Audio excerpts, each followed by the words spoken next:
बड़ा बलवान होता है।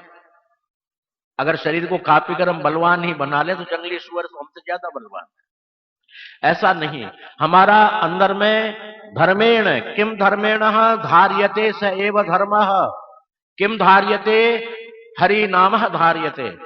उस परमात्मा श्री राम, श्री कृष्ण, श्री गोविंद, श्री गोपाल या हरि या नारायण के नाम को हम धारण करें।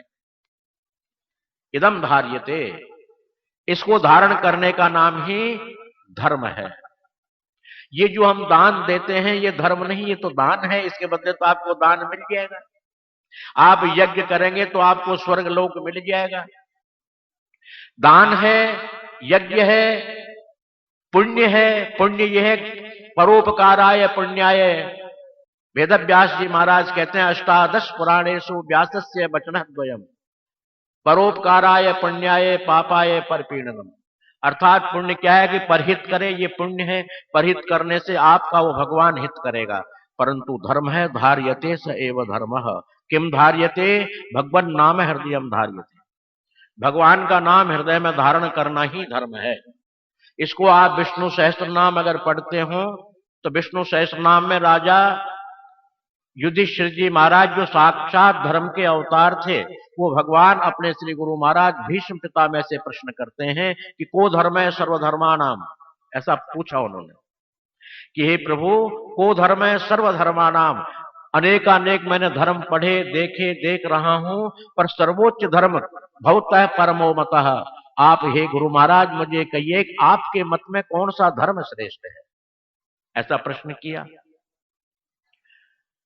भीष्म पितामह जी कितने ही जन्मों के पारंगत संत और विद्वान और योगी रहे। भीष्म पिता में कोई नए योगी नहीं थे, जन्म जन्मांतरों से योगी रहे, अनुभव था। बड़े साधारण जवाब देते हैं कि युधिष्ठिर किमेकम देवतम लोके, यानी 33 करोड़ देवता, हमको किसकी पूजा करनी चाहिए, किससे भगवान खुश होंगे, ऐसा हमें बता दें। और एक मानव 33 करोड़ की देवताओं की पूजा कर नहीं सकता। 33 करोड़ देवता, उतनी शक्तियां हैं, देवी भी उतनी ही है। तो इतने देवी देवताओं की पूजा करना मानव के बस की बात नहीं है। कितना करेगा? इसलिए मुझे ये बताइए कि आपके मत से एक पूजा में ही सर्वांग पूजा हो जाए, ऐसा कौन सा है? भीष्म पितामह जी दोनों प्रश्नों का जवाब धर्मराज को, युधिष्ठिर को नहीं, धर्मराज को दे रहे हैं। युधिष्ठिर धर्मराज का अवतार था, धर्मराज को कह रहे हैं कि हे धर्मराज, सब देवों में एक ही देव है, वह कृष्ण कहें या हरि कहें या नारायण कहें, वो एक ही रूप है।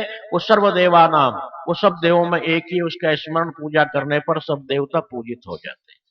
और को धर्म हृदयम धार्यते स एव धर्म, उस परमात्मा को हृदय में नाम को धारण करने, यही धर्म है। ऐसा 2 शब्दों में ही पूरा विष्णु सहस्रनाम का सार शुरुआत में ही भीष्म पितामह जी ने अपना जीवन का अनुभव कहते हैं। ऐसा है। तो हमारा लक्ष्य हमको मानवता बनने के बाद बनाना चाहिए कि हम उस परमात्मा के नाम को हृदय में धारण करें। बहुत सौ का ऐसा मानना है अभी तो हमारी खाने खेलने की उम्र है जी, अभी तो हम बच्चे हैं जी, ये काम तो बुढ़ापे के हैं जी, भगवान की सेवा करना, सत्संग सुनना बुढ़ापे की बात है। कई प्रेमियों से मैंने सुना कि सत्संग में जाने से क्या होता है जी, हम तो यही ग्रंथ पढ़ लेते हैं, रामायण पढ़ लेते हैं, भागवत पढ़ लेते हैं, और ग्रंथों का अनुमोदन कर लेते हैं, कीर्तन कर लेते हैं, सत्संग में क्या रखा है?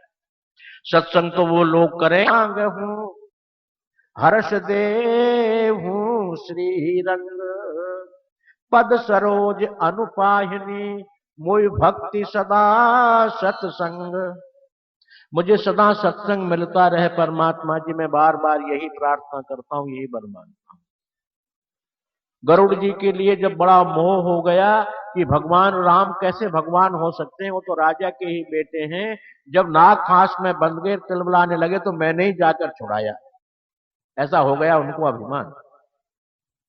मोह के वशीभूत होकर के तीनों लोग 14 भुवनों में घूमते रहे, मैंने ऐसा किया, मैंने ऐसे किया। तो नारद जी मिल गए, बोलो गरुड़ जी तुम्हारा अब नाश होने वाला है। क्यों जी, मेरा नाश क्यों होगा, मैंने ऐसा किया है?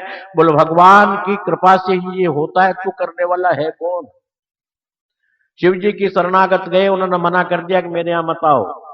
ब्रह्मा ने कह दिया कि मेरे यहां मत आओ। विष्णु ने कह दिया कि मेरे लोक में आने की जरूरत नहीं है, तुम पातकी हो, तुम अभिमानी हो, जाओ। नारद जी ने कहा, बहुकाल करो जाए सत्संगा। हे गरुड़ जी, तुम बहुत समय तक सत्संग करोगे तो तुम्हारा मोह भंग होगा, वरना नहीं हो सकता। काकभूषुंड जी के पास जाकर उन्होंने सत्संग किया। तो सत्संग की महिमा बड़ी विलक्षण है, बड़ी विचित्र है। तो अब मैं ये कहना चाहता था कि लक्ष्य हमारा मानव का होना चाहिए, परमात्मा को धारण करें, और परमात्मा को धारण करने के लिए सत्संग की आवश्यकता होती है। सत्संग के बिना वो नाम रूपी बीज, सत्संग रूपी पानी जब तक नहीं लगेगा वो सघन नहीं हो पाएगा, भ्रमित होने लगेगा। मानव में जब तक मानवता नहीं रहती तब तक उसकी बुद्धि स्थिर नहीं होती। आत्मा सबके अंदर है, आपके अंदर, मेरे अंदर, सबके अंदर आत्मा है, और आत्मा के साथ ही परमात्मा है। पर वहां पर एक शैतान भी बसता है, जिसको पाप कहते हैं, शैतान कहते हैं, अहम कहते हैं, क्रोध कहते हैं, जो भी कहते हैं, उसी के नाम है सब ये। वो भी बसता है। वो अहम आत्मा को मारता रहता है और आत्मा के ऊपर हावी रहता है कि वो आत्मा कहती है ये काम मत कर, परंतु अहम अर्थात वो पाप रूपी जो दैत्य है वो कहता है कि नहीं ऐसा कर ले, और बाध्य कर देता है आत्मा को, मन बुद्धि को परास्त कर देता है। ये सबके साथ में है। कुमति सुमति सबके उड़ रहे ही, तुलसीदास जी ने कहा कि कुमति और सुमति सबके उड़ रहे ही। नाम आत्मा के साथ कुमति और सुमति दो हैं, एक कुमति है एक सुमति है, परंतु कुमति सुमति को मारती रहती है और आत्मा बेचारी करुण क्रंदन करती रहती है, कुछ नहीं कर पाती। ये क्यों नहीं कर पाती? आपने विचार किया है कि हम करोड़पति, अरबपति, खरबपति, अनेकानेक देशपति, राष्ट्रपति, हर जगह के पति बन जाए, फिर भी हमें ऐसा महसूस होता है कि और चाहिए। अनेकानेक संतानें हो जाए फिर भी चाहिए, कहते हैं कि और चाहिए। धन हो जाए और चाहिए, गाड़ी ये खरीद ली और चाहिए, दो खरीद ली और चाहिए। और शब्द हमारे साथ जुड़ा हुआ है। कभी आप लोगों ने, विद्वानों ने यह विचार किया है कि वो हमारे अंदर और क्यों होता है? बहुत भोजन करने के बाद, बहुत नींद लेने के बाद, या बहुत व्यापार करने के बाद थकान तो हो जाती है, फिर भी ये कहता है और क्यों, कुछ कमी रह गई, ऐसा महसूस होता है। ये विचार किया विद्वान लोगों ने, शास्त्र के पढ़ने वालों ने, सत्संग प्रेमियों ने कभी ऐसा विचार किया है कि ऐसा क्यों हुआ, क्यों होता है? इसका एक ही कारण है, आपको भ्रम में नहीं डाल रहा, शंका में नहीं डाल रहा, कि हमारी जितनी इंद्रियां हैं तमाम इंद्रियों के व्यसन है। व्यसन कहते हैं सुख और दुख, सब इंद्रियों के हैं। जिह्वा का सुख स्वाद लेना है, आंखों का सुख देखना है, रूप रस गंध स्पर्श, पांचों इंद्रियों के, वो बोल रहा हूं मैं, गुण इनमें होते हैं। कोई रूप को देखना चाहती है, आंख का विषण है रूप, रस जिह्वा का रस है, रूप रस गंध नाक का सूंघना है, स्पर्श त्वचा का स्पर्श करना है। तो इनके गुण सबके हैं और इन सबके मालिक हैं। मेरे प्रेमियों, जो हमारे मुख्य अंग शरीर के अंदर में आत्मा है, उसका पति भी तो कोई होगा, उसका भी तो कोई भोजन होगा, उसका भी तो कुछ आनंद लेने के लिए चीज होगी ही, या वो बेचारी ऐसे ही बना दी भगवान ने? आत्मा का पति जब तक उसको नहीं मिलता, जब तक मनुष्य के अंदर में और की भावना बनी ही रहेगी, मिट नहीं सकती। क्योंकि वो और अंग तो कहते हैं पूरा हो गया, बस ये पूर्णमिदा पूर्णमिदम डकार आ गई, अब कुछ नहीं खाएंगे, पर होता है कुछ और, कुछ कमी रह गई। वो ये कमी रह गई कि आत्मा का जो आहार है, आत्मा का पति, आपने उसके नजदीक आने ही नहीं दिया उसको। क्योंकि आत्मा का सुख, आत्मा का आनंद सत्संग है। सत्संग से ही आत्मा खुश हो सकती है और उपाय नहीं हो सकता। आपकी आत्मा धन से खुश नहीं हो सकती, आपकी आत्मा अच्छे भोजन से खुश नहीं हो सकती। आंखें खुश हो सकती है, आत्मा नहीं हो सकती। आत्मा का सच्चा आहार, सच्चा सुख है सत्संग, प्रभु का नाम, और उसका सच्चा पति है आत्मा का पति परमात्मा। जब तक आत्मा के साथ आप परमात्मा के नाम को नहीं ले जाओगे, जब तक वो खुशी हो ही नहीं सकती, शांति मिल ही नहीं सकती। चाहे आप लाख भजन कर लें, चाहे लाख योग कर लें, चाहे लाख कर्म कर लें, शांति मिल ही नहीं सकती। कहते हैं जी मुझे शांति नहीं। महाराज अरे शांति हो कहां से? तेने आत्मा के पति को तो मिलने ही नहीं दिया आत्मा से, आत्मा तो रो रही है, शांति तू चाहता है, कैसे होगा? और आत्मा एक साधारण औरत को ले लीजिए, एक किसी बहन बेटी का पति अगर विदेश चला गया हो और वो 1 महीने की कह गया हो आने के लिए, और साल भर गुजर गए हो, 2 साल गुजर गए हो, उस बच्ची से पूछो उसकी क्या हालत होती होगी। क्या वो श्रृंगार करेगी? क्या वो नवीन नवीन वस्त्र धारण करेगी? क्या घर में अनेकानेक प्रकार के व्यंजन भोजन करेगी? क्या वो डिस्को करने जाएगी? वो दुखी रहेगी, घर में रोती रहेगी। कभी बाहर हंसने के लिए बेमतलब की हंसी हंस सकती है, बाकी करुण क्रंदन करती रहेगी। और केवल जब उसके समाचार मिल जाते हैं कि मैं अच्छी तरह हूं, राजी खुशी हूं, बहुत बढ़िया मेरा व्यापार चल गया है, करोड़ों करोड़ों रुपए रोज कमा रहा हूं, इसलिए अभी आना नहीं हो रहा है, मैं बहुत जल्दी आ जाऊंगा। तो ये शरीर राजस्थानी है, तो हमारी राजस्थानी भाषा में कहते हैं आज भेड़ थाने काई सुख हो गयो, जो घर घर में लाडू बांट रही हो, आज हंस रही हो, नाच रही हो, के हो गयो थाने आज। यानी हे बहन तुझे क्या हो गया, तू घर घर में खुशी मना रही है, हरक से बोल रही है, नाच रही है, गा रही है। कुल भेड़ा आज मारा खसमरो समाचार आ गो है, वो राजी खुशी है, जल्दी आ जाऊंगा। उन्होंने लिखी है कि मैं राजी खुशी हूं, बहुत जल्दी आ जाऊंगा। केवल उसके समाचार मिलने से उस पत्नी के लिए कितना खुश हो गया, विचार कीजिए कितनी खुशी मिली, आनंदित होकर घर घर नृत्य करने लग गई। इसी तरह आत्मा का पति परमात्मा है। आप लोग जैसे कीर्तन किया है, उसके साथ आवाज जाती है, आवाज जाते ही वो चैतन्य होती है और चैतन्य होकर खुशी मनाती है, आनंदित होती है। उसी तरह से जब परमात्मा का नाम और परमात्मा के नाम का सत्संग आत्मा के अंदर प्रवेश करता है तो एकदम पूर्ण पूर्ण महापूर्ण शांति उत्पन्न होने लग जाती है। ये शास्त्र मत है। अगर शांति आप लोग चाहें तो मेरे प्रेमियों, धन में शांति नहीं होती, सोने में शांति नहीं होती, वस्त्राभूषणों में शांति नहीं होती, इनमें सौंदर्यता हो सकती है, सुख हो सकता है, शांति नहीं। सुख एक ऐसी चीज है, क्षणिक मात्र में भोजन किया पट गया, फिर दोबारा खाओ, थोड़ी देर के लिए सुख मिल गया।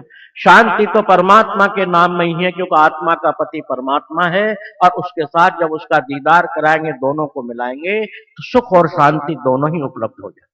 ऐसा हमको लक्ष्य बना लेना चाहिए मानवता का। लोगों का कहना है कि अजी हमारी तो नई उम्र है, अभी हमारा तो खाला खेलने का टाइम है। मुझे बड़ी हंसी आती है। अरे जब वृद्धावस्था में हमारी इंद्रियां साथ नहीं देगी, आंखों से नजर नहीं आएगा, पैरों से चला नहीं जाएगा, क्या तीर्थ करेंगे? और दिन में रात में 50 बार बाथरूम जाना पड़ेगा, कितनी बार नहाओगे भगवान की सेवा के लिए? तो वृद्धा अवस्था क्या इतनी निकम्मी अवस्था है कि निकम्मे काम निकम्मी उम्र में कर लो? क्या यही सबका मत है? अरे ये तो निकम्मी उम्र हो जाती है वृद्धावस्था की, क्योंकि फिर तो हम केवल जो पड़े रहते हैं, क्रोधान्वित होते रहते हैं। क्या निकम्मी उम्र में ही भगवान को क्या निकम्मा मान लिया जो उस उम्र में हम स्मरण करेंगे? नहीं, ये काम तो हमारी जबानी का ये है। जैसे ध्रुव, प्रहलाद, सहजो, कर्मा, मीरा, तुलसी, नानक, ये सबको आप देखिए, सब नई नई उम्र में थे, कोई बुढ़ा नहीं हुआ था। बुढ़े तो बहुत बाद में जाकर हुए, सबको ही होना है, पर सब इन्होंने नई उम्र में ही सत्संग, भजन, सेवा और स्मरण शुरू कर दिया था। गन्ना जाट को लीजिए, शैन भक्त को लीजिए, सहजो बाई को, कर्मा बाई को, मीरा बाई को, ये सब जवानी उम्र में ही सबने जो है शुरू किया। इसलिए मेरा कहना का मतलब है कि आप लोगों के लिए भी छोटी उम्र बड़ी उम्र का जो समाज में एक भ्रांति चल रही है, उस भ्रांति से हट करके प्रत्येक के लिए वो नामस्मरण करना चाहिए। साधारण आजकल तो इंग्लिश की गणित हो गई 1 2 3 4 5, पर हमारी पहले थी 1 2 3 4 5 6 7 8, ऐसी गणित थी। अब भी शायद हिंदी में ऐसी ही है, शायद क्यों है ही। आप गणित को ध्यान से पढ़ लें, उसमें 12 से लेकर 18 तक रह शब्द का प्रयोग आया है। 11, 12, 13, 18 रहे। कहां रहे? अच्छे गुरु घर में रहे, अच्छे कॉलेज में शिक्षा दीक्षा ले, अच्छी पढ़ाई कर, 18 है। और 18 के बाद में 19 से लेकर के 48 तक ईश शब्द का प्रयोग हुआ है। ईश 19, 20, 21, 47, 48, यहां तक ईश शब्द का प्रयोग है। कि हे मानव, जब तू 19 वर्ष का हो जाए तो परमात्मा का स्मरण करना शुरू कर दे। इसमें कभी मत रख। अपना धंधा तो कर ही कर, पर उसको भी एक समय निकाल ले। 24 घंटे में 24 मिनट निकाल ले, बहुत होती। 1 घंटे में से 1 मिनट कम कर ले। 59 मिनट भगवान के लिए, संसार के लिए लगा दे, 1 मिनट भगवान को लगा दे, क्या हर्ज है। 24 घंटे में 24 मिनट कर ले। 48 तक ईश है। उसके बाद में 49, 50, 2 शब्द अश है। अश का मतलब है अश विचार देखूं मन माही। मन के अंदर ऐसा विचार करके देख, 48 साल तक क्या मैंने ऐसा किया है जैसा शास्त्र ने कहा है। अगर नहीं किया है तो बड़ा गलत किया है। 2 शब्दों में यानी 7 शब्दों में बन आता है और 2 शब्दों में पन आता है। 55 और 56। बाकी 51, 52, 53 पन, ये यहां पन आए थे। 56, 55 पन कहते हैं अब तुझे चौथा पन आ गया है, अब तू वनवासी हो गया है, अर्थात वानप्रस्थी हो गया। चाहे तू घर में ही रहे, चाहे महल में रहे, कहीं भी रहे, है तू वानप्रस्थी। वानप्रस्थी के नियम अपना ले अपने। इसके बाद भी तू नहीं करता तो एक सठ शब्द का प्रयोग आता है। सठ कहते हैं मूर्ख, समझते हुए नहीं करता और बिल्कुल अज्ञानी बन जाता, उसे सठ कहते हैं। फिर वो आप गणित में पढ़ेंगे तो 9 बार 60 शब्द का प्रयोग हुआ। 59, 60, 61, 62, 63, 64, 68। अरे 60, अरे मूर्ख, अब भी समझ, अब भी समझ, अब भी समझ, ऐसा कहता है शास्त्र। और अब तू नहीं समझता तो तर, अर्थात अब तू तरने का प्रयास कर। किससे? भवसागर से तर। 71, 72, 73, 74, 78 तरने की कोशिश कर। अब भी कुछ नहीं बिगड़ा है। सोच। फिर भी ये जीव के लिए फिर गणितज्ञ समझाता है, वो परमात्मा गणित के द्वारा समझाता है कि फिर देख, फिर देख। 79, 80, 81, 82, 83, 88 80 नाम देख देख देख देख देख देख। फिर भी तू मूर्ख नहीं समझता है तो तेरी मर्जी बार 90। अब तू, तेरी ज्ञानेन्द्रिय कर्मेंद्रिय भयनाम नष्ट हो चुकी है। अब तेरे अंदर एक ही चीज रह गई, मैं। जैसे बकरा बकरी मैं करता है, 91, 92, 93, 94, 95, 99। मैंने ऐसा कर दिया, मैंने ये किया था, तुम क्या करोगे? मैं। और फिर मैं करते करते होता क्या है? सो। कहां पर सो? काल की गाल में सो। जाओ ऐसा करो। तो हमें अपना लक्ष्य ऐसा बना लेना चाहिए कि एज के हिसाब से ही परमात्मा की ओर गमन करना चाहिए, परमात्मा को स्मरण करना चाहिए। भगवान कभी भी ये नहीं कहते कि तू धंधा छोड़ दे। भगवान ये कभी भी नहीं कहते कि तू मेरा नाम लेगा तो मैं तुझे धन नहीं दूंगा। ऐसी बिल्कुल बात नहीं। आहार व्यवहार की शुद्धता ये नहीं कहती कि व्यापार नहीं होगा। कल भी मैंने उदाहरण आपके सामने दिया था। सोमानी परिवार को मैं बहुत अच्छी तरह जानता हूं, जो आपके सामने बैठे हुए हैं। जो कल मैं सोमानी परिवार की बात कर रहा था, ये सोमानी परिवार के मुख्य बैठे हुए हैं। यानी इनके बाबा हजारीमल सोमानी जी थे, इनके पिता गजाधर सोमानी थे। दिग्गज विद्वान, यानी साधारण बनिए नहीं, विद्वान और धनवान दोनों चीज थे। विद्वान भी, धनवान भी, दानी भी। और इनके आहारों के लिए पूछ लीजिए कभी दारू मांस खाते हैं या कोई भिक्षा बख्श करते हैं? बिल्कुल नहीं। सुबह से शाम तक परमात्मा का स्मरण इनके हमेशा ब्राह्मणों के द्वारा, खुद के द्वारा होता ही रहा है। इनकी मां को अच्छी तरह जानता हूं, जब तक 5 वैष्णवों का वो भोजन नहीं कराती, जब तक चाय नहीं पीती। सच है ये, जो मेरे आंखों से देखी हुई बात कर रहा हूं, सुनी हुई नहीं। जिनको मैंने प्रैक्टिकल देखा है उनकी बात कर रहा हूं, जिनके संपर्क में रहा हूं उनकी बात कर रहा हूं। कल भी मैंने ऐसा प्रसंग किया कि लोग कहते हैं कि बिना खाए पिए व्यापार नहीं होता। ये क्या कंगड़े बैठे हैं? इनके व्यापार कितने लंबे चौड़े हैं मुझे पता है। साधारण व्यापार थोड़ा है इनका। बिरला है, सोमानी परिवार है, राठी परिवार है, बांगर है, इनके कमी थोड़ी व्यापार होगी। बहुत बड़े बड़े व्यापार है। पर इनसे पूछो कभी ये दारू का साथ देते हैं? क्यों जी, व्यापारियों के साथ कभी आप दारू पीते हैं? कहते नहीं पीते। क्या भोजनालय के अंदर कभी आपके लहसुन प्याज के तड़के लगते हैं? बिल्कुल। क्या इनके पास कमी है धन की? तो मैं कहने का मतलब है कि इनके बाल्यकाल में, बल्कि यहां तक इन परिवारों में यहां तक भी गर्भिणी के लिए भी नामदान अर्थात संचक्रांकित जल को गर्भवती में पिला देते हैं। और लिखा हुआ है उसमें शतक के अंदर में कि गर्भेण पिबती मंद भाग्यो न जायते। संग चक्रांकित जल अगर जो है गर्भिणी को पिला दिया जाए तो बच्चा तो मंदभागी नहीं हो सकता, मंद भाग्यो न जायते। इनके यहाँ कुत्तों को भी संचक लगते हैं श्री वैष्णव सज्जाई में, रसोईदार भी बिना तिलक बिना रोटी नहीं बनाता। तो कल इन्हीं का उदाहरण दे रहा था। इसलिए ऐसा हमारा मानना है कि व्यापार हमारा खाने पीने बिना नहीं होता, बिल्कुल झूठ और सच्चाई नहीं है, बिल्कुल झूठ है, सत्य नहीं है। अर्थात मैं इसी प्रसंग पर आ रहा हूं कि हमारा लक्ष्य हो जाना चाहिए परमात्मा की ओर। परमात्मा कब मिलेगा? जब सत्संग के अंदर हम ध्यान देंगे।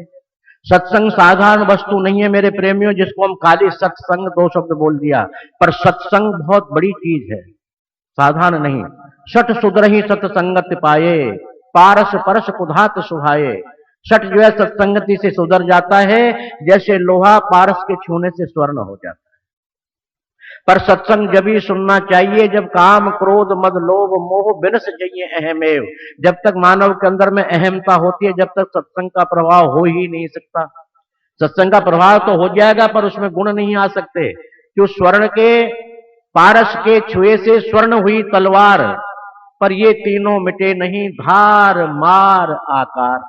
चाहे काटने के लिए सोने की तलवार हो चाहे लोहे की हो, कहानी तो एक ही है। और अहम को जब त्याग कर देता है, गुरु रूपी लोहार के समर्पण हो जाता है, तो वो पूर्ण सोना हो जाता है। तलवार का आकार धार और मार तीनों मिट जाती हैं।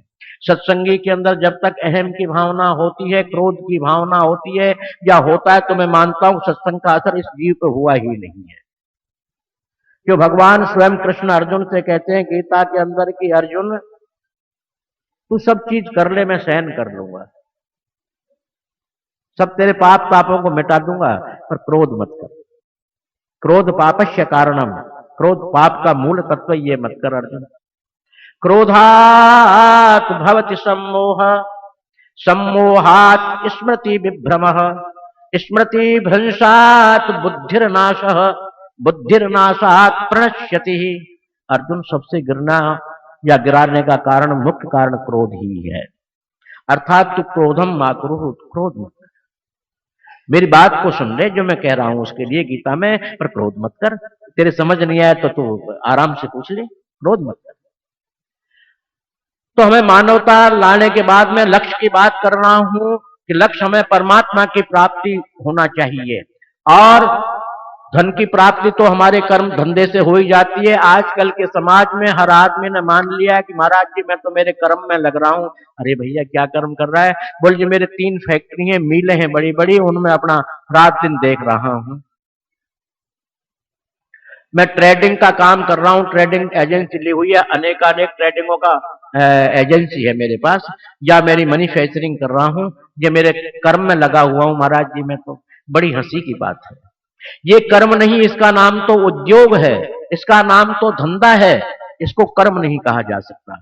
जिससे पेट पालन होता है वो कर्म हो ही नहीं सकता। वो धंधा हो सकता है, रोजी रोटी हो सकती है, रोजगार हो सकता है, इसका नाम अनेकानेक सर्विस हो सकती है, उपार्जन हो सकता है, ऐसा नाम हो सकते हैं, कर्म नहीं है ये। हम इसी को कर्म के ऊपर ले जा करके और लगे रहते हैं कि मैं कर्म कर रहा हूं, बिल्कुल गलत है। इस कर्म के पीछे तो नरक जाना ही पड़ेगा, यमराज जी महाराज मारेंगे ही, पीटेंगे ही। क्यों? अब तुझे जिस काम के लिए मैंने भेजा है, क्या उनमें से एक भी काम मैंने किया है? अरे एक ऑफिसर के लिए आप यहां से एक ऑफिसर को गवर्नमेंट या ये सेठ लोग किसी अपने मुनीम जी के लिए दिल्ली भेजे बॉम्बे से, या दिल्ली वाले बॉम्बे भेजे कि अमुक अमुक काम की इंक्वायरी करके लाओ, और वो यहाँ करके ताज होटल में कमरा बुक करा करके सो जाए, 6 महीने के बाद चला जाए, ऑफिस में लिख दे कि मैंने कुछ नहीं देखा। उसके साथ क्या गवर्नमेंट या सेठ क्या करेगा बताइए जी? वही हमारे साथ भी होगा, उसको निकाल देगा, व्यापार से निकाल देगा, और उसके रिकवरी कर लेगा, पूरे पैसे की कुर्की कर लेगा। वही हालात हमसे भी बनेंगे। क्यों? कि हमें उन्होंने भेजा है कि तू अपने पूर्व जन्म के किए हुए बुरे कर्मों को मिटा ले जा करके, और मेरे लोक में आने का मार्ग बना ले, ऐसा क्रेडिट कार्ड बना ले कि ताकि यमराज तुझे उस क्रेडिट कार्ड को देख करके कह दे आई एम सॉरी, चल आगे, तू मेरे लायक नहीं है, तू आगे लोग के लिए है। वो यमराज तुम्हारे चरण धोकर पीने लगे, तुम्हारा चरणामृत ले, तुम्हारे चरणों की वंदना करे, तुम्हारी आरती उतारे। ऐसा काम करने के लिए मानव को भेजा है। और ये मानव जो वैसे लक्ष्य से भटक करके केवल लौकिक संसारिक मत में आ जाता है, वही काम क्रोध मद लोभ मोह में फंसा रह करके रह जाता है, तो यमराज जी महाराज तो रास्ते में पकड़ लेंगे जी। बोलो ठीक है, जिस काम को तुझे भेजा था वो तूने किया नहीं है, अब तो हमारे पास आ जा। तो अपना मानव का काम है कि वो भगवान भी हमसे प्रश्न पूछेगा। मेरे प्रेमियों, सच बोल रहा हूं। आप ये कहेंगे कि ये कैसा बाबा जी आया जो न भागवत सुना रहा है न गीता। मैं वो सुना रहा हूं जो आपके मेरे दोनों के मतलब की चीज है। गीता में कथा है, भागवत में कथा है, योग है, शास्त्र है, मैं मानता हूं। अब वो सब विद्वत्ता का कारण है, पर उनसे हमें मिलेगा कुछ नहीं। मिलने वाली बात सुना रहा हूं, इसी का नाम तो सत्संग है। सत्संग का अर्थ आप जानते हैं मेरे प्रेमियों। सत्संग जो है, ये संत गाय के रूप होते हैं, गाय के स्वरूप होते हैं। गाय जोहड़ में पानी पीती है, जंगल में सूखा घास खाती है, बेचारी के कोई डंडा भी मार दे तो खा लेती है। क्या डंडा खा लेती है, सूखा घास चरती है, झोड़ में पानी पीती है और मालिक के दरवाजे पर आकर खड़ी हो जाती है। मालिक थप्पी मार करके दूध निकाल लेता है और उस दूध में जितनी प्रोटीन है वो मौजूद होती है। वो सूखा घास चर के हमें दूध देती है। उसी तरह से संत अनेकानेक ग्रंथों का मनन करके आपके लिए एक सार रूप में, एक सूक्ष्म रूप में आधा घंटे में कह देते हैं कैसा है भाई। मैं वही सार तत्व सुना रहा हूं जो आपकी और मेरे मतलब की बात होती है, या जीव को जो करना चाहिए वही तत्व सुना रहा हूं। तो हमको ऐसा कर्म करना चाहिए। वो भगवान दो प्रश्न हमसे जरूर पूछेगा, तुझे हमने भेजा है? बोले हाँ जी भेजा है। कैसे मना कर देंगे हम नहीं आए? यहाँ पर आए। तो बोले ये बता दे मेरे लिए क्या लाया है, और मेरे लिए तूने वहां रहकर क्या किया है। दो तो बात पूछे ही पूछे। एक मालिक भी अपने नौकर से पूछता है, बाप बेटे से पूछता है, क्या वो भगवान हमसे नहीं पूछेगा? अब तेने मैंने भेजा है, तेने मेरे लिए क्या किया? हम कहेंगे कि हमने बिल्डिंगें बनाई, पिक्चर हॉल बनाए और अमुक अमुक हमने महल, राजमहल बनाए। बोलो वो तो अच्छा किया, तेने अपने बच्चों के लिए बनाया, समाज के लिए बनाया। मैं से पूछ रहा हूं मेरे लिए क्या किया? बोले जी मैंने हीरे खरीदे, मोती खरीदे, स्वर्ण खरीदे, समाज में महान प्रतिष्ठा वाला बन गया। बोले ये बहुत अच्छी बात है, हर तने मानवता का काम किया होगा, समाज में प्रतिष्ठित हो गया। मैं तो समाज की बात नहीं कर रहा, मेरे लिए क्या लाया है, मेरे लिए क्या किया? यह जवाब शायद जवाब आपके हमारे पास नहीं होगा इसका। और मेरे लिए क्या किया और मेरे लिए क्या लाया है क्या बताएंगे जी? यहां से हम ईंट ले जा नहीं सकते, सोना ले जा नहीं सकते, हीरे ले जा नहीं सकते, मोती ले जा नहीं सकते, और बाल बच्चों को साथ ले जा नहीं सकते। फिर हम क्या कहेंगे? तेरे लिए ये लाए हैं। बच्चों से तो हम कहते हैं अमेरिका से आए, तेरे लिए खिलौने लाए हैं, तेरे लिए कपड़े लाए, तेरे लिए हीरे लाए, तेरे लिए मोती लाए। पर उससे क्या कहेंगे जी हम तेरे लिए क्या लाए हैं? क्या आपके पास ऐसा जवाब है किसी के पास? अगर मैंने तेरे लिए ये किया और ये लाया,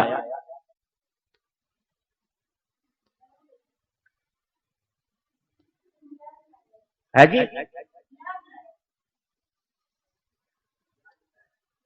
ब्याज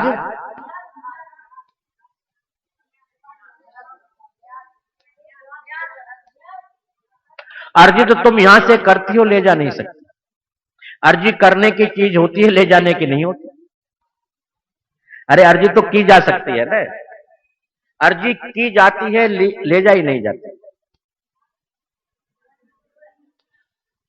यहां से वो पूछे तो जवाब मेरे प्रेमियों मैं बता दे रहा हूं, अगर आप लोग करना चाहें जवाब दोनों ही है। शास्त्र मत से है, मेरे मन से नहीं है। शास्त्रानुकूल बात कर रहा हूं, शास्त्रानुकूल ही बोलूंगा, शास्त्र के अनुकूल ही शब्द बोलूंगा, और शास्त्र के अनुकूल ही मैं, क्यों मैं वेद को मानने वाला हूं, 18 पुराणों को मानने वाला हूं। अब साथ में तुम क्या ले जा सकते हो? लिया दिया तेरे संग चलेगा। क्या लिया? परमात्मा जी का नाम लिया, सत्संग के शब्द लिए, लिया और दिया, हाथ से रोटी का टुकड़ा दिया, अच्छा काम करने को कहा, लिया और दिया, ये दोनों चीज तुम ले जा सकते हो अगर चाहो तो। ये कहते क्या लाया है? बोले ये लाया हूं, लिया तेरे लिए, तेरा नाम लिया। पूछ ले, अरे तू पूछ ले, मेरे साक्षियों से पूछ ले, मेरे गवाहों से पूछ ले, तेरा नाम लिया और तेरे लिए दिया। ये तुम साथ ले जा सकते हो। और मेरे लिए क्या किया? धर्म और कर्म, तेरे लिए मैंने कर्म किया है, ये धंधा नहीं कर्म। कौन सा कर्म? परहित कर्म। तेरे लिए मैंने सब कुछ किया है, धर्म किया है तेरे लिए, तेरे लिए मैंने धर्म का कर्म किया है, ये मैंने किया है तेरे लिए। कौन कहता है मैंने नहीं किया है? तेरे नाम का प्रचार प्रसार किया है, तेरे नाम का गुणगान किया है, तेरे नाम का कीर्तन किया है।